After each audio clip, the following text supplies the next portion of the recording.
মানে সকাল সকাল ছাদে না আসলে কিন্তু আমার একদমই ভালো লাগে না, কারণ কুকুরগুলো ছাদে থাকে। তো সেই জন্য কিন্তু আমি সবসময় ঘুম থেকে ওঠার পর কিন্তু আমি ছাদে চলে আসি। আর দেখো আজকে উঠে দেখি যে এই টবগুলো কিন্তু পড়ে গেছে, মানে ওরাই কিন্তু দুটো কুকুর থাকে এখানে, তো ওরাই কিন্তু মারপিট করে ফেলে দিয়েছে। আর দেখো আজকে মানে ভীষণ টাইম ফুল, এইগুলো ফুল কিন্তু ভীষণভাবে ফুটেছিল। আর এই যে মিনি টগরের গাছটা আমার কিন্তু অনেকটা প্রিয় হয়ে গেছে, মানে এটা এত সুন্দর হয়েছে, তো সেটা দেখলে কিন্তু একদম মনটা ভরে যায়। আর ওদিকে দেখো আমি আগের দিন যে কাপড়গুলো ধুয়ে দিয়েছিলাম সেটাই রোদে দিতে এসে গেছি। আর ওদেরকে কিন্তু খাইয়ে স্কুলেও আমি পাঠিয়ে দিয়েছি। তো সকালে স্কুলে পাঠানোর সময় ভীষণ মানে কি বলবো তাড়া থাকে, তো সেই জন্যে কিন্তু আর ভিডিও করা একদমই হয় না। তো ওদেরকে পাঠিয়ে তারপর আমি চলে আসলাম ছাদে কাপড়গুলো রোদে দিতে। ওই যে মানে কালকে যে কাপড়গুলো ধুয়ে দিয়েছিলাম, তো পাতলা যেগুলি কাপড় ছিল তো সেগুলো কিন্তু শুকিয়ে গেছে, আর বাকিগুলো কিন্তু শুকায়নি, কারণ পরে বৃষ্টিও এসে গিয়েছিল। তো আমি নিয়ে রেখে দিয়েছিলাম সব কাপড়গুলো। তো আজকেই চলে আসলাম রৌদ্রে দিতে। আজকে কিন্তু তেমন একটা রৌদ্র নেই, তাও মানে যতটুকু রৌদ্র আছে কিন্তু মানে ঘন্টা 2 ঘন্টার মতো দিয়ে দিলে কিন্তু কাপড়গুলো শুকিয়ে যাবে, কারণ বেশি অংশটা কিন্তু শুকিয়ে গেছিলো। আর এবারে কিন্তু অল্প অল্পই ভিজা আছে, তো সেই জন্য কিন্তু মানে সেই কারণ মানে অল্প রোদ্রে কিন্তু শুকিয়ে যাবে। আর দেখো এই গোলাপ গাছে কাপড় রোদে দেওয়ার সময় কিন্তু লেগে যায়, আর পরে টেনে কিন্তু ছুটানো যায় না। আমার একটা নাইটি কিন্তু ওই গোলাপ গাছে লেগে কিন্তু ছিঁড়েও গিয়েছিল। তো ভাবছিলাম এখানের তারটা চেঞ্জ করব, কিন্তু কোথায় মানে কোন সাইডে নিয়ে লাগাবো সেটাই ভেবে পাচ্ছিলাম না। তো ওইখানেই কিন্তু রয়ে গেছে। তো আমার কাপড়গুলো রোদে দেওয়া হয়ে গেল, আর এবারে আমি নিচেও নেমে যাচ্ছি।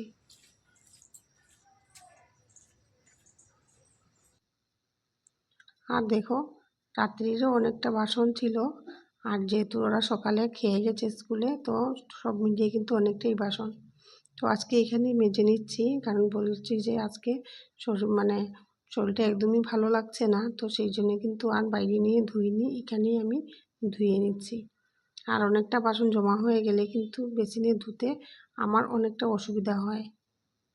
তো তাও কিন্তু আমি ম্যানেজ করে আর ধুয়ে নিচ্ছি, কারণ বাইরে নিয়ে ধুতে কিন্তু একদমই ভালো লাগছিল না।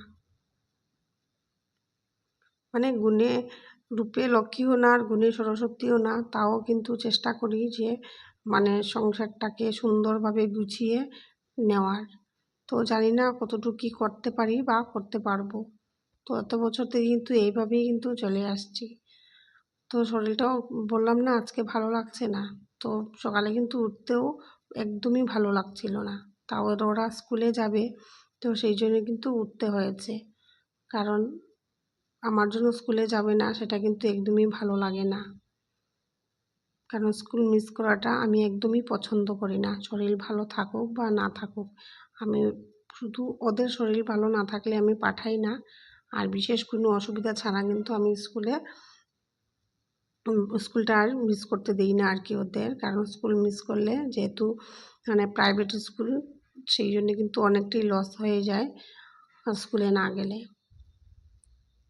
তো দেখো তোমাদের সঙ্গে কথা বলতে বলতে আমার সব বাসন মাজা হয়ে গেল, আর এদিকে বেসিনটাও পরিষ্কার করে নিচ্ছি। মানে সেটা আমার একটা অভ্যাস হয়ে গেছে, যাও কাজ করি না কেন সঙ্গে সঙ্গে বেসিনটা একটু পরিষ্কার না করে দিলে একদমই ভালো লাগে না। তো দেখো রাত্রে আমি চানার ডাল ভিজিয়ে রেখেছিলাম, আর আজকে এই চানার ডাল দিয়ে কিন্তু পরোটা করছি। তো আজকে মানে ভিডিও করতে একদমই ভালো লাগছিল না, তো সেই জন্যে কিন্তু আমি মানে সব কিছু রেডি করে নেওয়ার পর মানে শুধু ভেজে নেওয়াটাই তোমাদের সঙ্গে শেয়ার করছি। তো অল্প অল্প তেল দিয়ে কিন্তু ভেজে নিচ্ছি। মানে শরীর ভালো না থাকলে কোনো কিছুই করতে ভালো লাগে না, আর সঙ্গে করে মোবাইলটা নিয়ে নিয়ে ভিডিও করব সেটা কিন্তু একদমই ভালো লাগে না। তো মারও কিন্তু তেমন রান্না করে মানে আসাও হয় না, কারণ সবসময় বাবার সঙ্গে থাকতে হয়, তো সেই জন্যেই। তো একদম বিছানায় পড়ে গেলে তখন মা রান্নাটা করে দেয়, আর টাইম পেলে তোমাদের দাদাভাইও হেল্প করে দেয়। তাছাড়া কিন্তু মারা রান্নাঘরে আসা হয় না। তো তো সেই জন্যই কিন্তু কষ্ট করে চালিয়ে নেওয়ার চেষ্টা করি।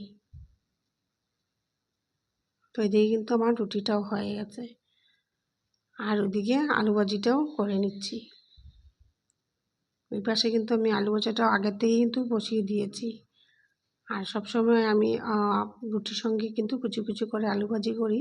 তো আজকে কিন্তু এই যে এইভাবে আলু ভাজিটা করে নিচ্ছি, কারণ পরে ডাল করব। তো সেই জন্যে কিন্তু রুটির সঙ্গে দিয়ে দেব আর অল্প করে রেখে দেব দুপুরের জন্য। কারণ এখন একবার করব, পরে আরেকবার করব, সেটা কিন্তু একদমই আজকে ভালো লাগছিল না। সেই জন্যে মানে শরীর টরীর ভালো না থাকলে আর বুদ্ধি করে কাজটা না করলে কিন্তু একদমই হয় না। তো আজকে কিন্তু বিশেষ একটা কিছু রান্না করব না, মানে অল্প মাংসর ঝোল আছে আর ডাল করব আর অল্প টমেটো চাটনি করব। কারণ মানে শরীরটা ভালো না লাগলে কিন্তু টমেটো চাটনি দিয়ে ভাতটা খাওয়া যায়, আর কিছুই কিন্তু ভালো লাগে না। তো দেখো, ডাল করে নিয়েছি আর টমেটো চাটনি করেছি, আর অল্প কিছু মাংস আছে। তো সেটা দিয়ে কিন্তু আজকে হয়ে যাবে, কারণ যেহেতু ভালো লাগছিল না তো আর কিছু কিন্তু বানাইনি। তো ওদেরকে দিয়ে দিলেই কিন্তু হয়ে যাবে। আর এদিকে দেখো, আমার রান্নাবাড়া কিন্তু একসঙ্গে আমি সেরে নিয়েছি। তো এবার ঘরটাও আমি মুছে নেব, রান্নাঘরটা। তো রান্নাঘরটা মুছে নিলেই কিন্তু আমার রান্নাঘরের কাজটা একদম কমপ্লিট হয়ে যাবে। মানে শরীর যখন আমার ভালো থাকে না, তখন আমি সবসময় রান্নাঘরের কাজটা আগে সেরে নিই। কারণ ঘরের কাজটা মানে অল্প অল্প করে করলেও হবে, কিন্তু যেহেতু রান্নাঘরের কাজটা অনেকটা বেশি থাকে, সবসময়ই কিন্তু আমার রান্নাঘরের কাজটাই বেশি থাকে। সেই জন্যে কিন্তু আমি এত কিছু মানে তোমাদের সঙ্গে শেয়ার করতে পারি না। তো রান্নাঘরের কাজটা শেষ করে নেওয়ার পর আমার ঘরেও কিছু কাজ আছে, তো যতটুকু পারি আর কি সেরে নেব।